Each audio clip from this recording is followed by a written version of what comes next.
ఒకే దేశం ఒకే ఎన్నికపై అర్థవంతమైన చర్చ జరగాలన్నారు మాజీ ఉపరాష్ట్రపతి వెంకయ్య నాయుడు. వ్యతిరేకించేవారు ఉన్నప్పటికీ ప్రజలు ఒక నిర్ణయానికి రావాలన్నారు.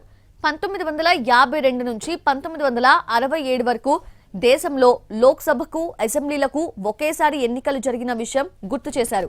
ఒకే కాలంలో ఎన్నికలు జరిగితే ఒకే పార్టీకి లాభం అనే మాటల్లో నిజం లేదన్నారు వెంకయ్య. మరియు ఆచార్య నాగార్జున విశ్వవిద్యాలయం నుంచి న్యాయశాస్త్రంలో పిహెచ్డి పట్టా పుచ్చుకున్నారు. వారు ఒకే దేశం ఒకే ఎన్నికలు అనే దానిపై మరింతగా చర్చ అర్థవంతంగా జరగాలి.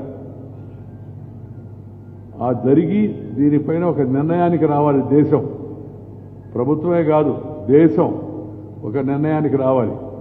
కొంతమంది వ్యతిరేకించేవాళ్ళు ఎప్పుడు వ్యతిరేకిస్తుంటారు, కొన్ని సమర్థించేవాడు సమర్థిస్తూ ఉంటారు. కానీ దేశం అంటే ప్రజలు ఒక ప్రధానమైన విషయం పైన ఒక అభిప్రాయానికి వచ్చే ప్రయత్నం చేస్తున్న ప్రయత్నాన్ని ఏదైనా మనం ఎవరు చేసినా దాన్ని స్వాగతించాల్సిన అవసరం ఎంతో ఉంది.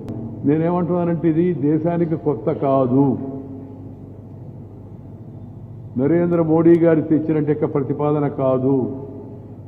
ఈ దేశంలో 1952లో మొదటి సార్వత్రిక అంటే జనరల్ ఎలక్షన్ జరిగాయి, పార్లమెంటుకి అసెంబ్లీకి. 57లో సార్వత్రిక ఎన్నికలు జరిగాయి, పార్లమెంటుకి అసెంబ్లీకి ఒకే రోజు. 62లో దేశమంతా లోక్సభ అసెంబ్లీకి ఒకేసారి ఎన్నికలు జరిగాయి. 67లో దేశమంతా ఒకేసారి లోక్సభ అసెంబ్లీకి ఎన్నికలు జరిగాయి. 52లో 57లో 62లో 67లో. ఇప్పుడు ఎవరయ్యా అప్పుడు ఉన్నది?